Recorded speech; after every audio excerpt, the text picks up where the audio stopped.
হযরত মাওলানা মুফতি Habibullah Armani বয়সে আমাদের অনেক ছোট, কিন্তু বাংলাদেশের মুসলমানেরা বিভিন্ন প্রান্তে ওনার বয়ানকে চয়েস করেছে, পছন্দ করেছে।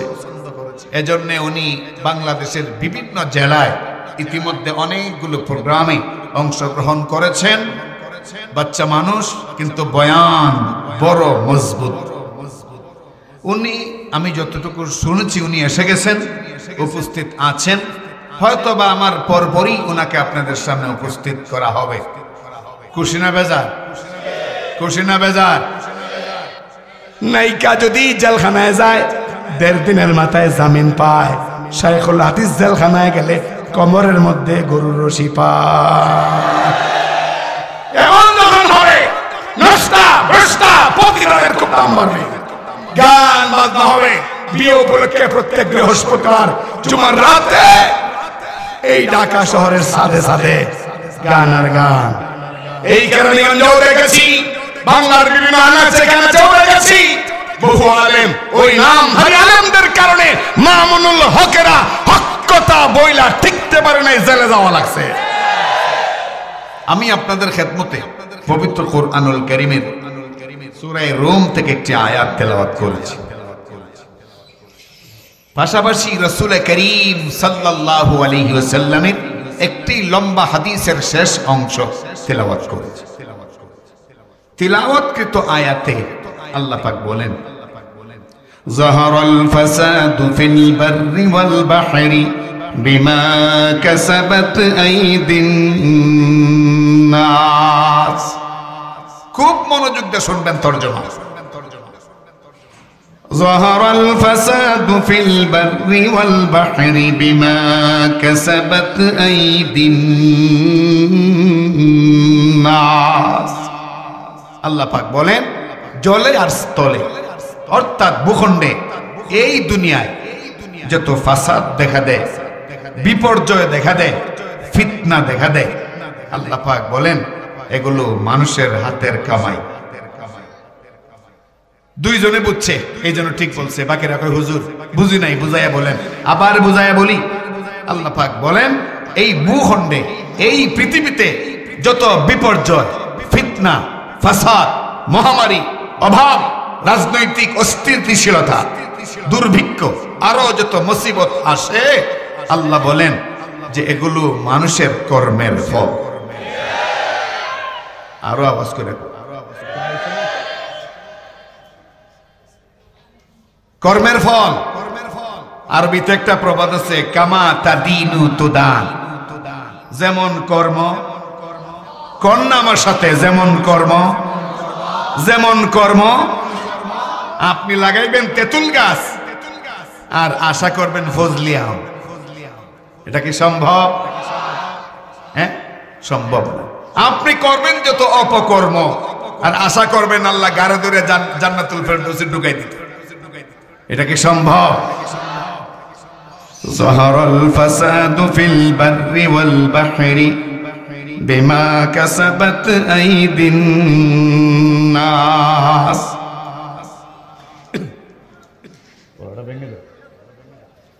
জলে আর স্থলে যত বিপর্যয়, মুসিবত, বলা আসে, আল্লাহ বলেন এগুলো মানুষের হাতের কামাই, কর্মের ফল। আপনারা মানেননি, আল্লাহ পাকের এই কথা সাপোর্ট করেননি। লিয়ুযীকাহুম বা'দাল্লাযী আমিলু লাআল্লাহুম ইয়ারজিউন। আমি ভাবছিলাম ওবাইদী সাহেবের মতো মানুষ যেখানে আছেন দায়িত্বে, আরো ইমাম হাবিবুল্লাহ সাহেব আছেন, ভাবছি সবকিছু খেয়াল করবে। এত বাজে মাইক দিয়ে মাহফিল হয়, একদম বাজে মাইক।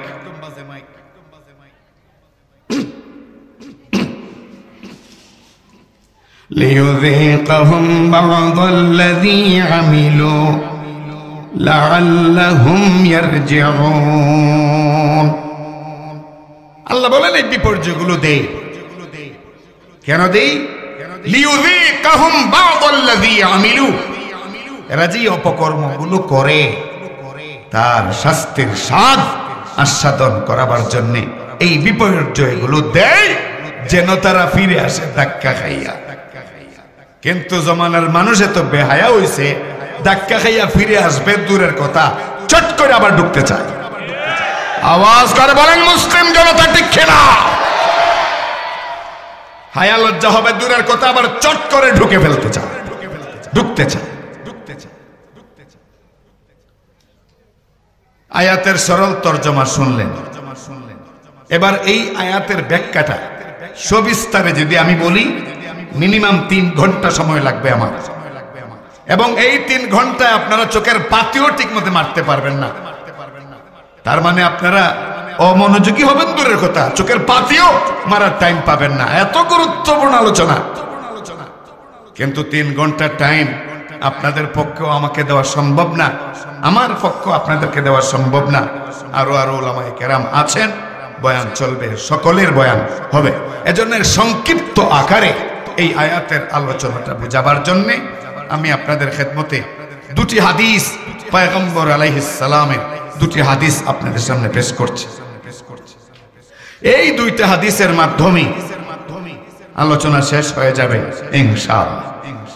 প্রথম হাদিসটি হলো নবী করিম সাল্লাল্লাহু আলাইহি ওয়াসাল্লাম ইরশাদ ফরমান, একবার সাহাবায়ে কেরাম বহু মসজিদে নববীর সামনে বসা, নবীজি তাদের সামনে বক্তব্য দিচ্ছেন।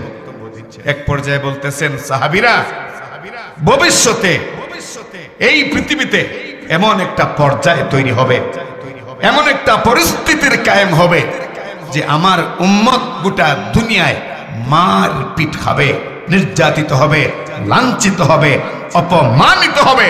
গোটা দুনিয়ার সমস্ত বেদিন অমুসলিমেরা আমার উম্মত মুসলমানদেরকে কোনো হিসাবই করবে না, কোনো হিসাবই করবে না।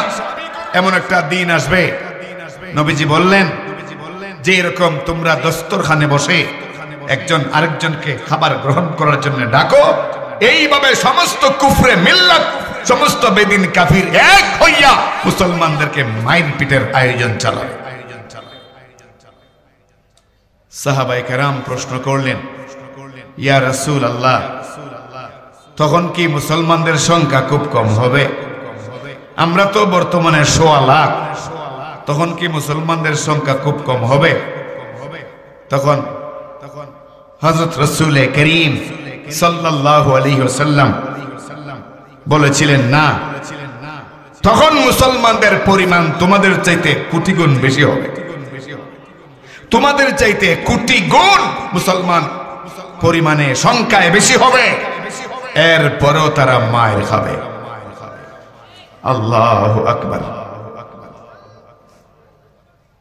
সাহাবায়ে কেরাম বললেন, ইয়া রাসূলুল্লাহ, কেন মার খাবে, কারণটা কি?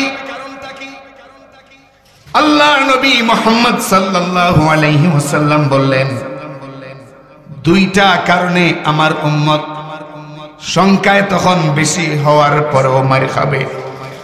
কয়টা কারণ? আরো জোরে সবাই বলেন। 2টা কারণ। এর মধ্যে একটা কারণ, এদের অন্তরে ওয়াহাম ঢুকে যাবে। ওয়াহাম কি ঢুকে যাবে? ওয়াহাম। ওয়াহাম আরবি শব্দ, ওয়াহামি মোহাম। সাহাবায়ে কেরাম প্রশ্ন করলেন, ইয়া রাসূলুল্লাহ, ওয়াহাম কোন জিনিসের নাম? ওয়াহাম কোন জিনিস? পয়গম্বর আলাইহিস সালাম বললেন, ওয়াহাম হলো হুব্বুদ দুনিয়া ওয়া কারাহিয়াতুল মাউত। আল্লাহু আকবার, জোরে কোন না, এই আওয়াজে না কেরানীগঞ্জের মুসলমানদের আল্লাহু আকবারের ধ্বনি গোটা দুনিয়ায় প্রচার হয়। উচ্চ আওয়াজে বলেন আল্লাহু আকবার, আরো উচ্চ আওয়াজে বলেন আল্লাহু আকবার। হুব্বুদ দুনিয়া ওয়া কারাহিয়াতুল মাউত, 2টা অর্থ ওয়াহামের। প্রথম অর্থ হইল আমার উম্মত মায়ের খাবে। কেন? দুনিয়ার মহব্বত এমন ভাবে ঢুকবে যে দুনিয়ার মহব্বতের কারণে দিনী কাজে যাওয়ার টাইম পাবে না। দিনী কাজে যাওয়ার টাইম, দুনিয়ার মহব্বত এমন ভাবে ঢুকবে অন্যান্য দিন 10টায় বন্ধ করে, আজকেও 10টাই বন্ধ করবে। 1 ঘন্টা আগে বন্ধ করলে 1000 টাকা বেচাকেনা কম হবে। এই কারণে আলেমদের মজলিসে বসলে যে কি পরিমাণ দাম এটা বোঝার চেষ্টা করবে না, এইটা বোঝার চেষ্টা করবে না। হুব্বুদ দুনিয়া, দুনিয়ার মহব্বত ঢুকে যাবে। আর 2 নাম্বার ওয়া কারাহিয়াতুল মাউত, ওয়া কারাহিয়াতুল মাউত, মরণের ভয় অন্তরে ঢুকবে। আমি যদি নাস্তিক বিরোধী আন্দোলনে শরীক হই, আমি যদি মুরতাদদের বিরুদ্ধে স্লোগান তুলে রাজপথে নারায়ে তাকবীরের ধ্বনি যদি উচ্চারণ করি, পুলিশ আমাকে গুলি দেবে, নেতা কেতা আমার বিরুদ্ধে চলে যাবে, এলাকায় থাকতে পারবো না, ইমামতি খতিবগিরি করতে পারবো না, হাতিয়া পাবো না। এই জন্য মুখ থাকবে বন্ধ। পয়গম্বর বলেন এই অবস্থা যখন মুসলমানদের হবে, কাফের মুশরিক দিয়া ঘাড়ে টাওয়া টাওয়া টাওয়া খাবে মুসলমানেরা। ঠিক কিনা মুহতারাম হাজরিন? তো পয়গম্বর বললেন ওয়াহাম ঢুকে যাবে। ওয়াহাম, ওয়াহাম মানে কি? দুনিয়ার মহব্বত। মহব্বতের কারণে 5 বেলার 1 বেলাও জামাতে নামাজ পড়তে পারবে না।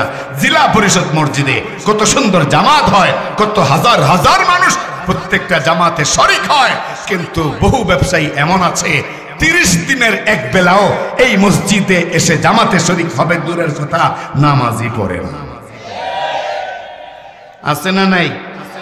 উচ্চ আওয়াজে বলেন আছে না নাই? আরো জোরে বলেন আছে না নাই?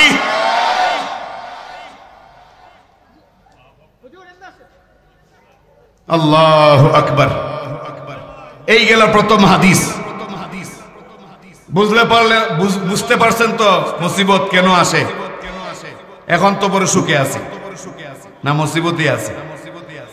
হ্যাঁ, মুখ দিয়ে এখন বের না কথা, মানে ভুলে গেছেন গা? এখনো বড় সুখে আছে না মুসিবতে আছে? অনিশ্চয়তার মধ্যে আছে। কি হচ্ছে কিছুই বোঝা যাচ্ছে না।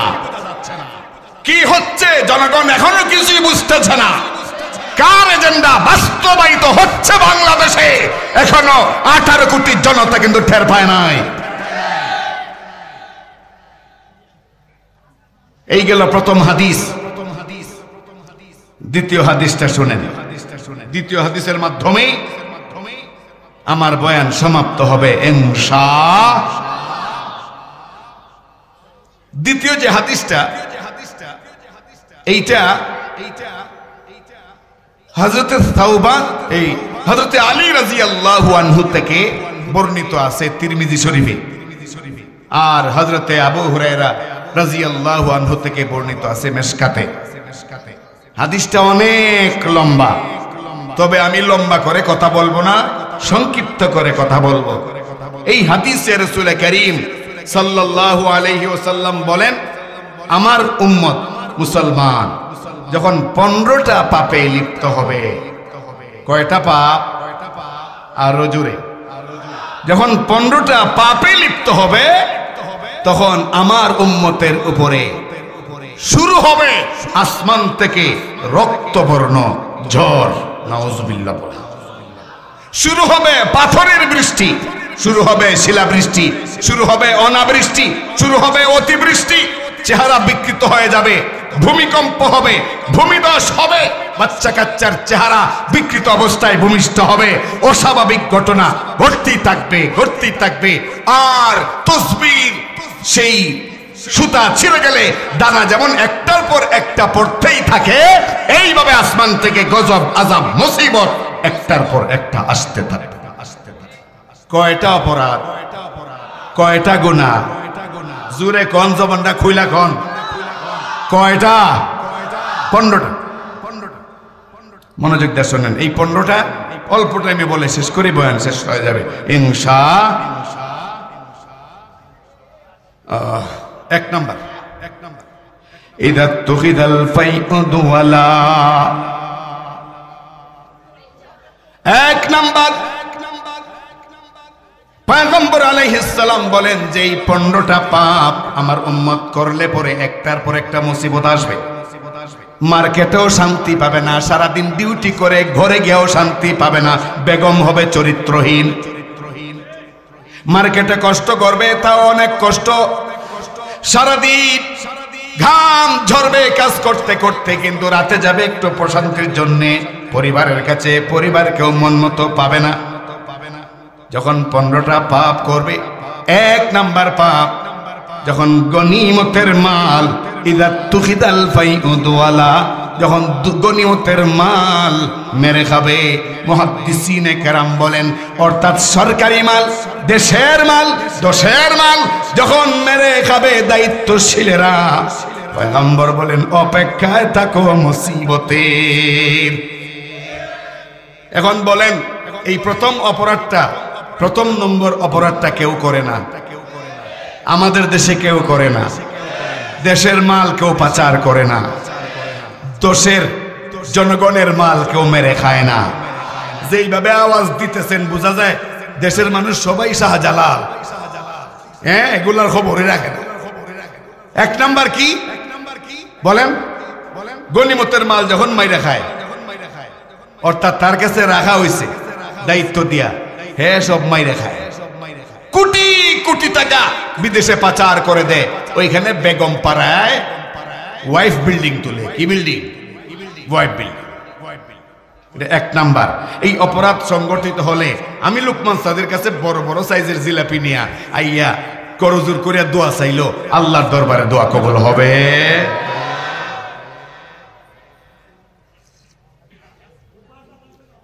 দুই নাম্বার, ওয়াল আমানাতু মাগনামা, আমানতকে যখন গনিমত মনে করবে, তার কাছে টাকা পয়সা কিংবা দায়িত্ব আমানত দেওয়া হয়েছে, বলা হয়েছে এই এরিয়ার দায়িত্ব তোমার, এই দেশের দায়িত্ব তোমার, এই সমাজের দায়িত্ব তোমার, এই কাজ তোমার অধীনে। সে পাইয়া আমানতের এমন খেয়ানত করছে যে জাতি চোখ দেয়া শুধু চাইয়া চাইয়া দেখে, বলার মতো সাহস না। আমি কিন্তু হাদিস কোন কিতাব থেকে তেলাওয়াত করছি, এই কিতাবের নামও বলছি, কোন সাহাবী বয়ান করছেন হাদিস এইটাও বলছি, নাম্বার কত এইটাও বলে দিছি। অতএব সন্দেহ করার কোনো কারণ।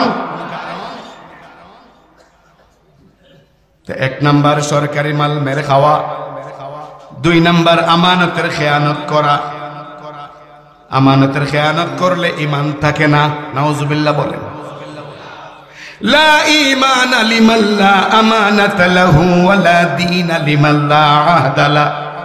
পয়গম্বর বলেন, যার আমানতদারি নাই তার ঈমান নাই, নাউজুবিল্লাহ বলেন। কত ভালো ভালো মানুষ, এত লম্বা দাড়ি, আমার মতো লম্বা জুব্বা, মাথায় পাগড়ি, কিন্তু আমানতের খেয়ানত করে হাজার হাজার মানুষের দাবি করে বড় বুজুর্গ মুসল্লি। পয়গম্বর হাদিসে বলেন, কিসের মুসল্লি?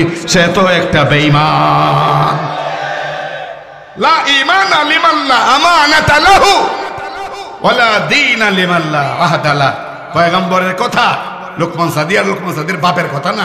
পয়গম্বর বলছেন, ঈমান থাকবে না যদি আমানতের খিয়ানত করে আর ওয়াদা করে যদি রক্ষা না করে, তার ধর্ম বলতে কিচ্ছু নাই।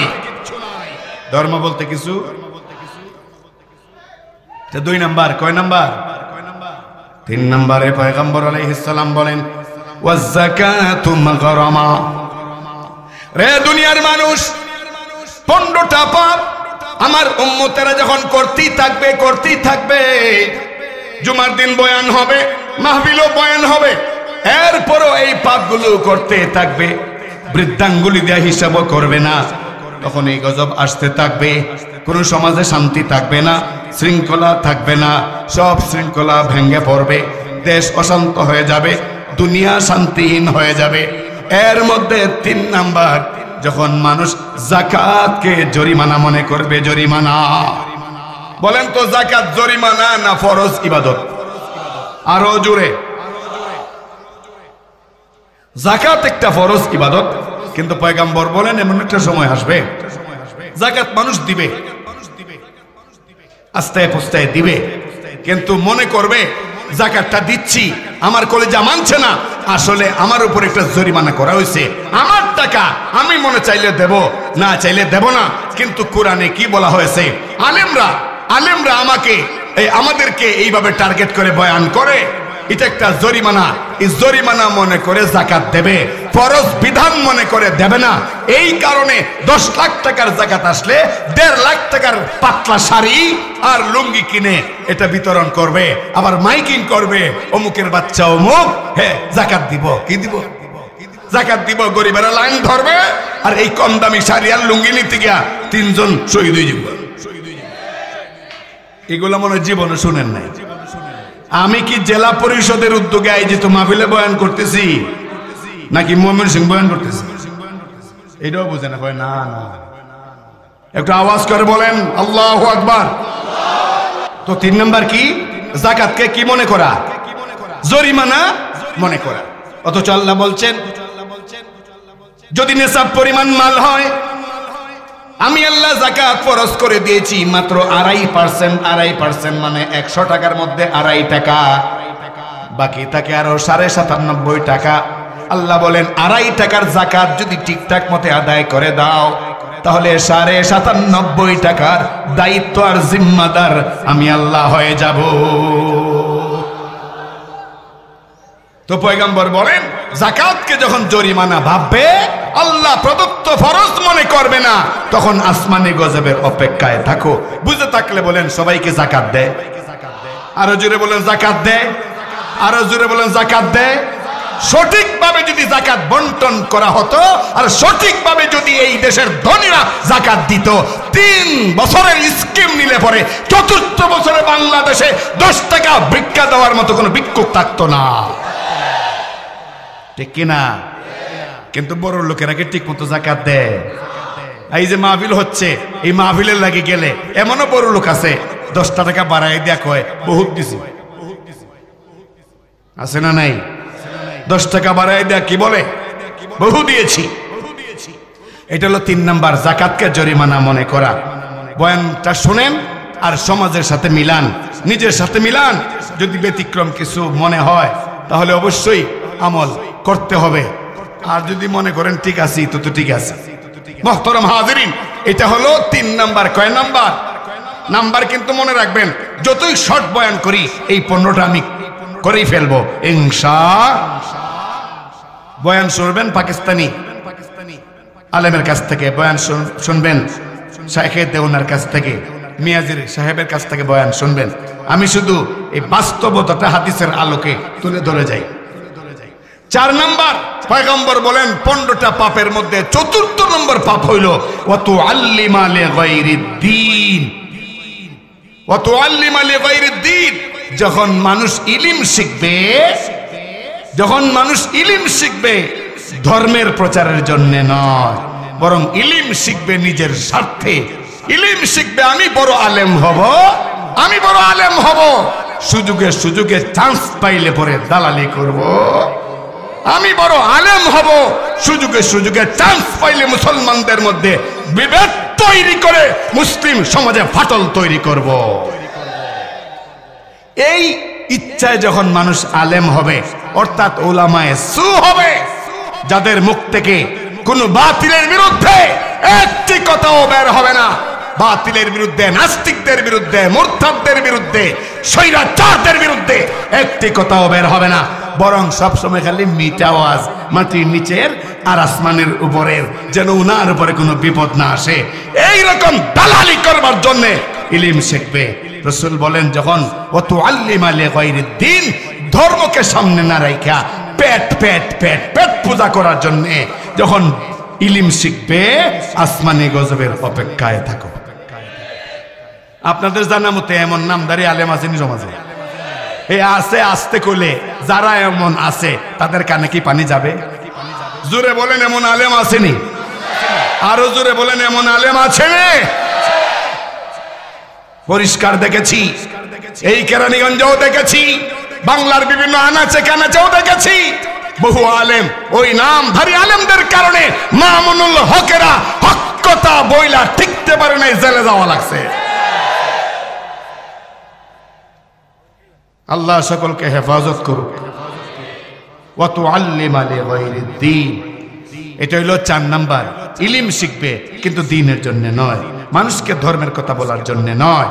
হ্যাঁ, সমাজে বিভেদ তৈরি করার জন্য তাবলীগ নিয়ে ফাটাফাটি করবে, মারামারি করবে, তারপরে ওয়াজ নিয়ে মারামারি করবে, মসজিদ নিয়ে ফিতনা করবে, মাদ্রাসা নিয়ে ফিতনা করবে, এবং হক্কানি আলেমকে সুযোগ পাইলে বের করে দিয়া গোটা একটা সমাজকে অন্ধকারে, গোটা একটা প্রতিষ্ঠানকে অন্ধকারে নিমজ্জিত করার দালালি করবে।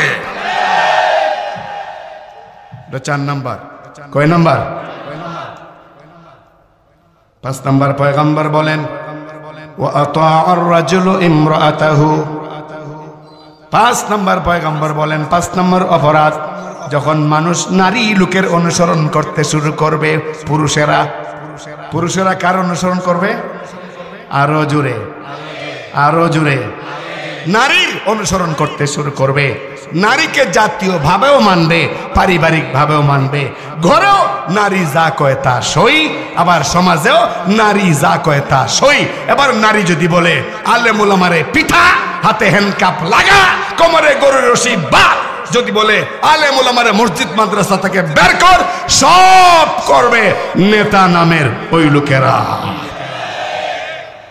ওয়া আতাআর রাজুলু ইমরাআতাহু, যখন পুরুষেরা অনুসরণ করবে নারীর, বউয়ে যা কয় তা, মা যে জন্ম দিছে, বোনেরা যে ঘরে আছে, ফুফুরা যে সংসারে আছে, খেয়াল করবে না।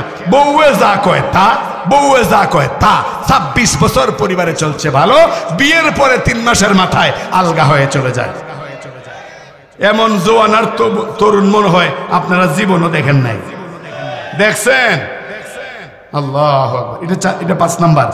কয় নাম্বার? 6 নম্বরে পয়গম্বর বলেন ওয়া আক্কা উম্মাহু।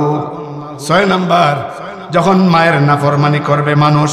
আমার দিকে তাকান, আমার দিকে তাকান, টোটাল মনোযোগ দিবেন এই দিকে। ওয়া আক্কা উম্মাহু, পয়গম্বর বলেন যে এই 15টা পাপ করার পরে আর শান্তি থাকবে না, দুঃখ কষ্টে ভরে যাবে দুনিয়া। এর মধ্যে 6 নাম্বার হইল মায়ের নাফরমানি। বুঝে থাকলে বলুন, এই সমাজের জওয়ানেরা, যুবকেরা মায়ের নাফরমানি করে না? আরো জোরে, আরো জোরে। মাকে মা বলতে লজ্জা পায়, কিন্তু বিয়ের পরে শাশুড়িকে আম্মা বলতে বলতে পেরেশান হয়ে যায়। ঠিক কিনা? নিজের মারে মা বলতে লজ্জা পায়, কিন্তু বিয়ের পরে শাশুড়িরে এমন ভাবে আম্মা আম্মা বলতে থাকে যেন এটা আলাদা একটা তসবিহ। বলেন তো, এমন সন্তান সুসন্তান না কুলাঙ্গার? মনে হয় ভয় লাগে আপনাদের। জোরে কন্যে, সুসন্তান না কুলাঙ্গার? আল্লাহ, এটা 6 নাম্বার, মায়ের নাফরমানি করা। তাহলে সমাজে, রাষ্ট্রে, রাজনৈতিক হোক, পারিবারিক হোক, অর্থনৈতিক যত সমস্যা দেখা দেয়, এর মধ্যে কারণগুলোর মধ্যে একটা এটাও যে মায়ের নাফরমানি করা। মায়ের নাফরমানি করা। মায়ের নাফরমানি শুধু পারিবারিক কোনো বিষয় নয়, জাতীয় ভাবে একটা সমস্যা। মায়ের নাফরমানি করলে রাস্তায় গন্ডগোল দেখা দেয়, মায়ের নাফরমানি করলে দোকানে গন্ডগোল দেখা দেয়, মায়ের নাফরমানি করলে পরিবারে গন্ডগোল দেখা দেয়। এটা 6 নাম্বার। কয় নাম্বার? 7 নাম্বারে ওয়া আদনা সাদিকাহু, বন্ধুরে বড় কাছে টানা। শুনতেছেন না আপনারা? এটা 7 নাম্বার। পয়গম্বর বলেন 7 নাম্বার অপরাধ, বন্ধুকে বড় কাছে টানা। কেমন বন্ধু? খারাপ বন্ধু। যে বন্ধু মসজিদের দিকে দেখায় না রাস্তা, সিনেমার দিকে দেখায় পথ। ঠিক কিনা? যেই বন্ধু ইয়াবার ট্যাবলেট খাওয়াইয়া অভ্যস্ত করে, প্রথমে নিজের টাকা দিয়া ইয়াবার ট্যাবলেট দেয়া কয় বন্ধু তোর জন্য জান দেয়া দিমু। আসলে মনে মনে কয় তোমারে একবার নাকের মধ্যে ঢুকাইয়া দিলে আমার আর লাগবে না, তোর মায়ের কাপড় বিক্রি করিয়া তুই খাবি ট্যাবলেট। আর যখন ঠিক কিনা?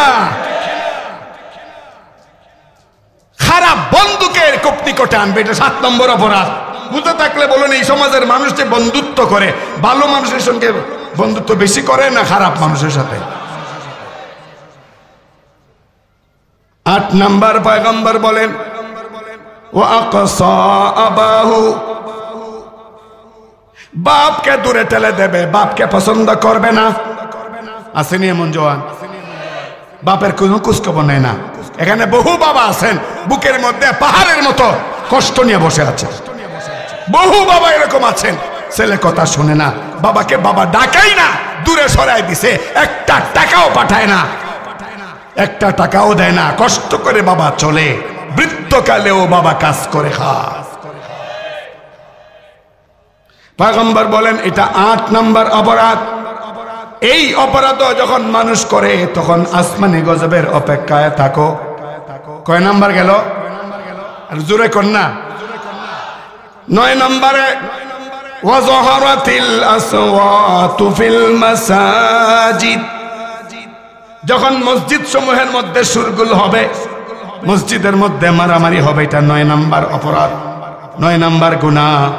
15টার মধ্যে এটা 9ম। মসজিদে মারামারি, কমিটি নিয়ে মারামারি, আমারে মুতাওয়াল্লি বানাইল না কেন, আমারে সেক্রেটারি বানাইলে না কেন, এই জন্য মসজিদের জুতার বাক্স নিয়ে মারামারি। ওইনি আরো জোরে কোন ওইনি? দাড়ি নাই, মুছ নাই, গাঞ্জা খায়, মদ খায়, এমন অনেক বেয়াদব বিগত বছরগুলোতে এই কেরানীগঞ্জের বহু মসজিদের মূল দায়িত্বগুলো পাকড়াও করে রেখেছে। আল্লাহ, ওয়াজ কি করা হইতেছে? হ্যাঁ, আবার মনে মনে বললেন হুজুর 3 বছর ধরে দেখি না, গত কিছুদিন আগে নদীর পাড়ে আসছিলাম আর আজকে এখানে আসলাম, বয়ান কি বেশি করা হইতেছে না বাস্তব কথা? একটা কথাও কি হাদিসের বাইরে খুশি? ওয়াজহারাতিল আসওয়াতু ফিল মাসাজিদ, 9 নাম্বার মসজিদে শোরগোল হওয়া, মসজিদে মারামারি হওয়া, মসজিদে বিভিন্ন প্রসঙ্গ টেনে একদল আরেক দলকে বের করে দেওয়া। হ্যাঁ, মারামারি, ইমাম সাহেব ভালো না, ইমাম সাহেব পাল্টাও, মুয়াজ্জিন ভালো না, মুয়াজ্জিন পাল্টাও। মানে এমনও দেখছি আমি, বাহিরে একটা হুঙ্কার তো দূরের কথা, আওয়াজ করার শক্তি নাই, এই বেটাও মসজিদে আইসা ইমাম সাহেবের সামনে ঠিক শেখ হাসিনার মতো হয়ে যায়। এমন পাওয়ারে কথা কয়, বোঝা যায় ইমাম সাহেব এর বাপের গোলাম। আসেনি এমন বেয়াদব? জোরে বলেন, আসেনি এমন বেয়াদব?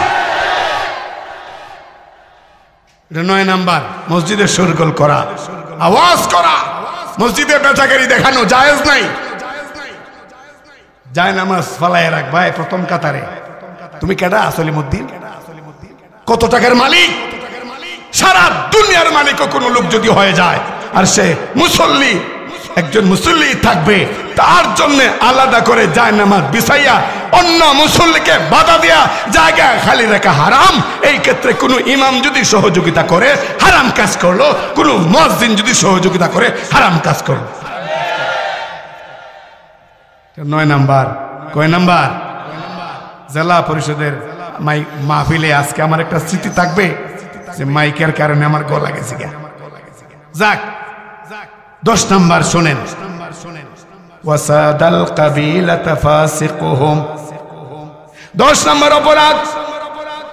পয়গম্বর বলেন যেই 15টা পাপ করার পরে মানুষের মধ্যে গজব আসতে শুরু করবে, এর মধ্যে 10 নাম্বার হইল মানুষ যখন কোনো ফাসিককে নেতা বানাবে।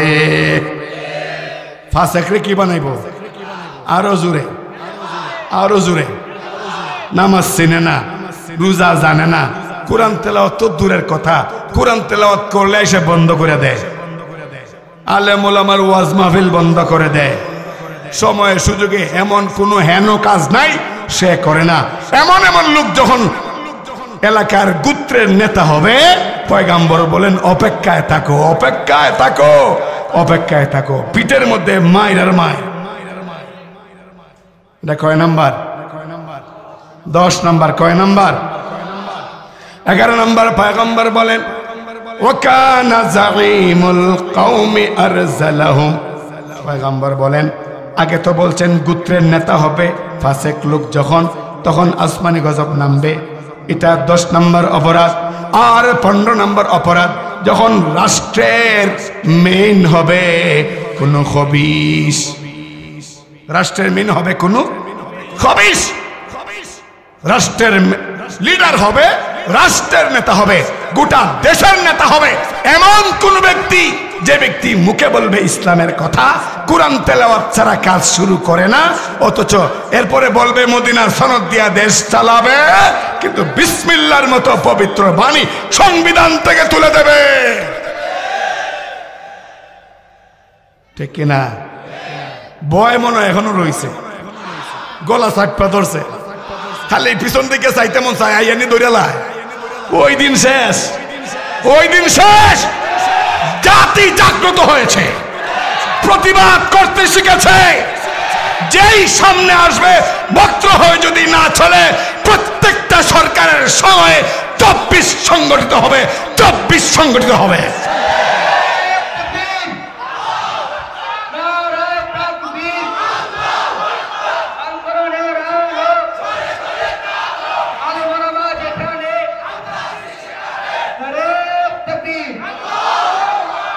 এটা হইল 11 নম্বর। কয় নম্বর? 11 নম্বর। যখন গোটা দেশের নেতা হবে, ভদ্রলোক না খবিশ লোক? কেমন লোক? কেমন লোক? বলবে যায় নামাজ দিয়া কাজ শুরু করি, অথচ যায় নামাজ খুঁজেও পাওয়া যাবে না। 12 নম্বর, ওয়া উকরিমার রাজুলু মাখাফাতা শাররিহি।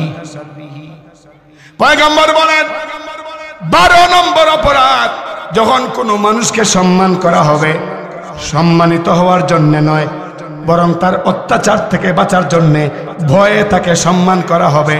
ইমাম সাহেব সামনে পাইছে বড় লিডার, সুৎখোর ঘুষখোরকে পাইছে, সালাম দেয় আসসালামু আলাইকুম। কারণ সালামটা না দিলে আসরের আগে ইমাম সাহেবের চাকরি নট।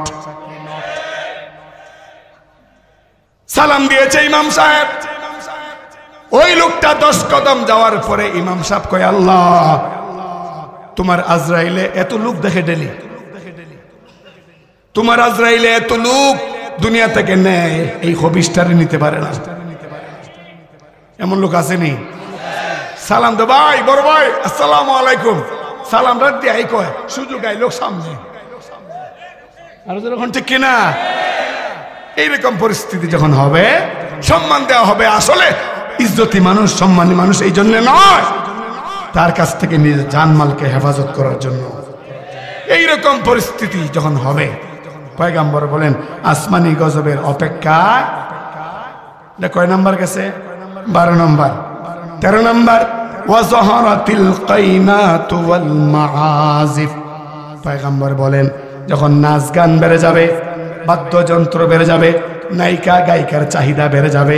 হ্যাঁ, নায়িকা যদি জেলখানায় যায়, 1.5 দিনের মাথায় জামিন পায়। শাইখুল হাদিস জেলখানায় গেলে কোমরের মধ্যে গরুর রশি পায়। এমন যখন হবে, নষ্টা ভ্রষ্টা পতিতাদের খুব দাম বাড়বে। গান বাজনা হবে।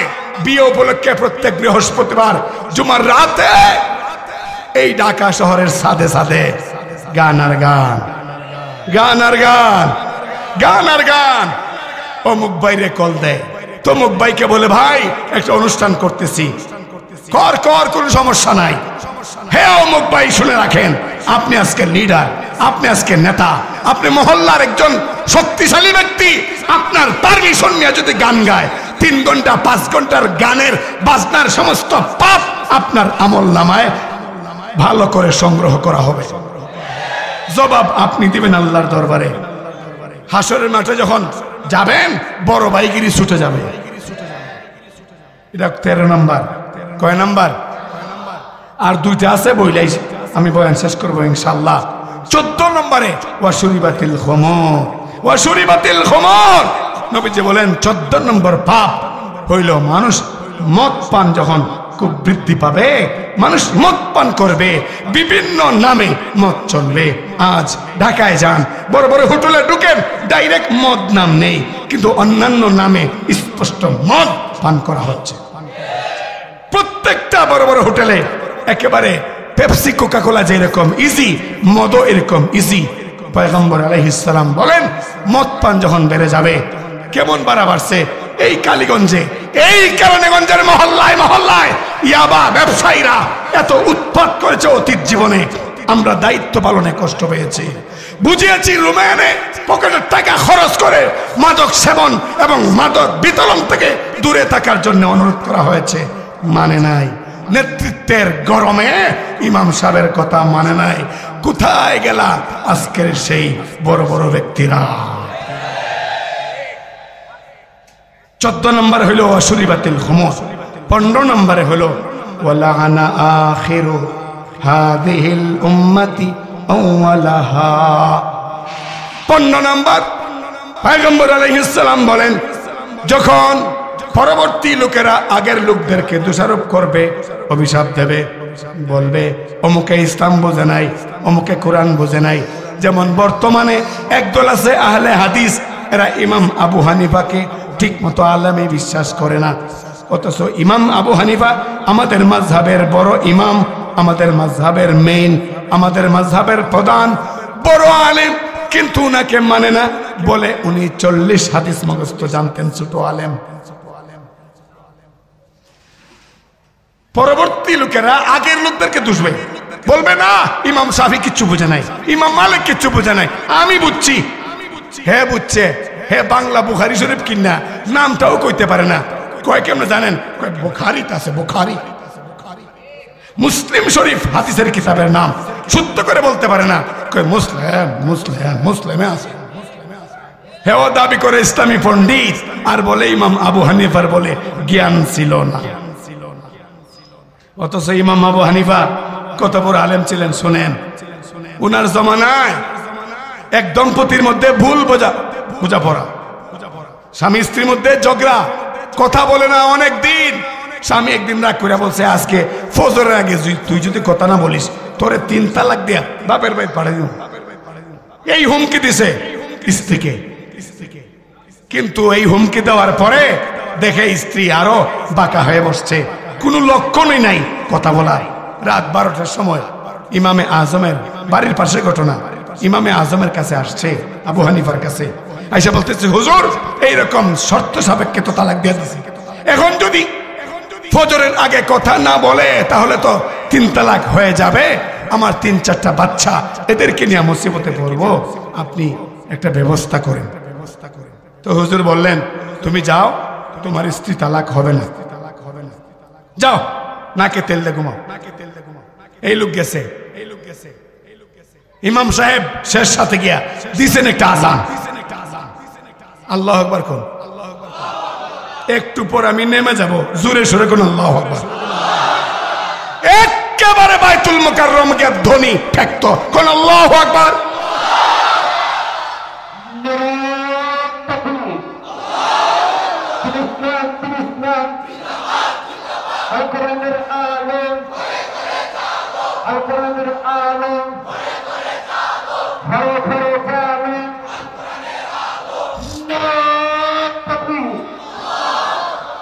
দিছেন আযান, শেষ সাথে গিয়া আল্লাহু আকবার, আল্লাহু আকবার।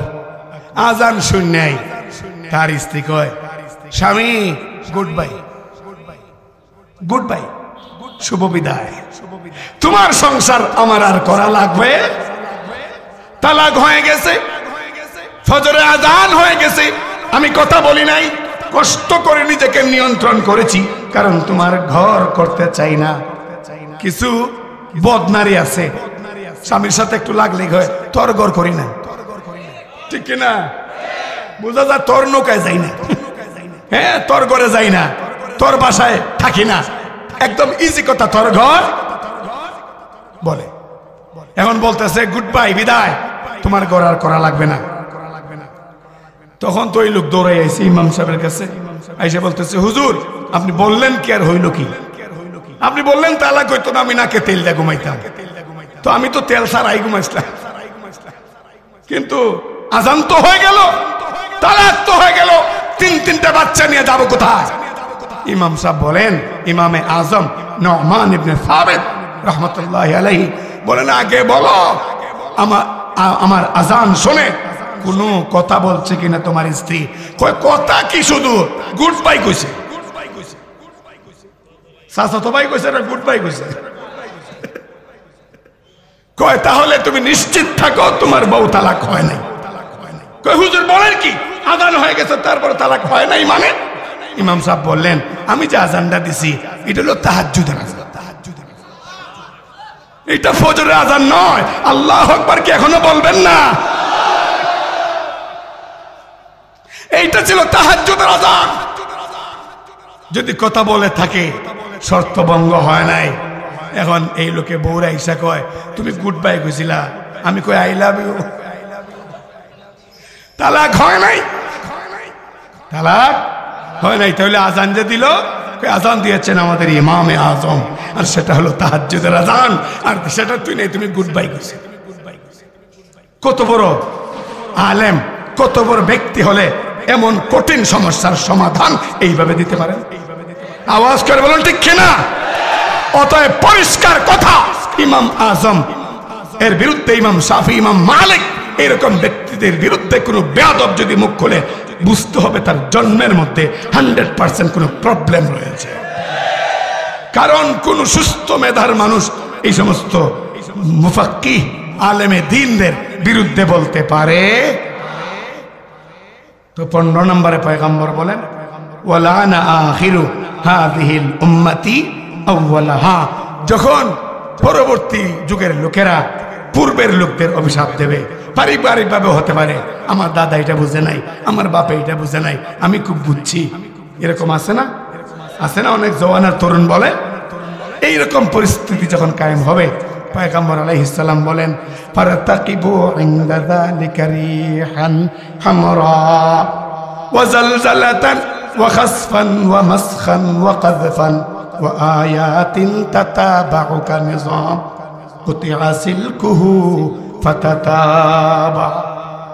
এই 15টা পাপ সমাজের মানুষ যখন করবে, তখন অপেক্ষায় থাকো, আসমান থেকে রক্তিম বর্ণের ঝড়, মানে আসমান থেকে বৃষ্টি হবে, ওই বৃষ্টিতে পানি থাকবে না, রক্ত থাকবে, রক্ত থাকবে। নাউজুবিল্লাহ বলবেন না? এবং মানুষের চেহারা বিকৃত হয়ে যাবে, ভূমিধস হবে, ভূমিকম্প হবে, তসবির সুতা ছিঁড়লে যেরকম দানা একটার পর একটা পড়ে, এইভাবে একটার পর একটা গজব, আযাব, বালা, মুসিবত আসতেই থাকবে। ও বন্ধুরা আমার, বয়ান আমার শেষ, এই মুহূর্তে শেষ। একদম শেষ করার আগে এক বাক্যে জানতে চাই, এই 15টা পাপের কথা পয়গম্বর যে উল্লেখ করলেন, এগুলো সংগঠিত হইতে আর কত বছর অপেক্ষা করা লাগবে? না সবগুলো চলছে? আরো জোরে বলেন, আরো জোরে বলেন। সবগুলো চলছে, এরপরও এখনো রক্তবর্ণ হচ্ছে না বৃষ্টি, ঠিক কিনা বলেন? কারণ কি?